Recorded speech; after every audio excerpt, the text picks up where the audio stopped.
ధనవంతులు అంటే మన మీద ఏం చేస్తారంట? కఠినమైన నిర్ణయాలు తీసుకుంటారంట, న్యాయసభకి ఇచ్చేవారంట. నీకు పెట్టబడిన శ్రేష్టమైన నామమును దూషించువారు వీరే కదా. అండి ఎవరు దూషిస్తున్నారు ఇప్పుడు?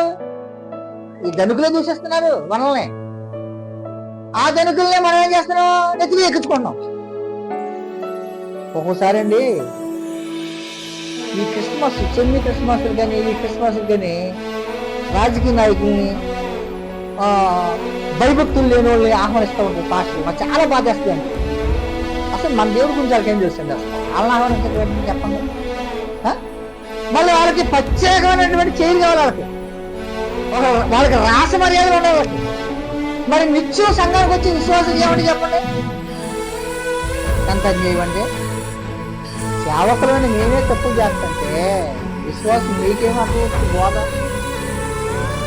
నేను అంటాను, మన దేవుడి గురించి మనమే ప్రకటన చేయాలి. రాజకీయ నాయకులు మన దేవుడికి విశ్వాసం ఉండదండి ఉంటుందా? మన దగ్గరికి వస్తే మన పాపం రేవంత్ రెడ్డి గారు, మన ఆంధ్రప్రదేశ్ చంద్రబాబు గారు ఇద్దరు చక్కగా ఏం చెప్తారు? యేసుప్రభు గారు పుట్టుకను స్మరణ చేస్తారు. విశ్వాసం ఒకటే, బాప్తిసం ఒకటే, తండ్రి అని దేవుడు ఒకటే, మనకు నిలిచేది ఒకటే. కనుక మనకిచ్చే దేవుడు శ్రేష్టమైన గౌరవాన్ని మనం ఏం చేస్తున్నామంట?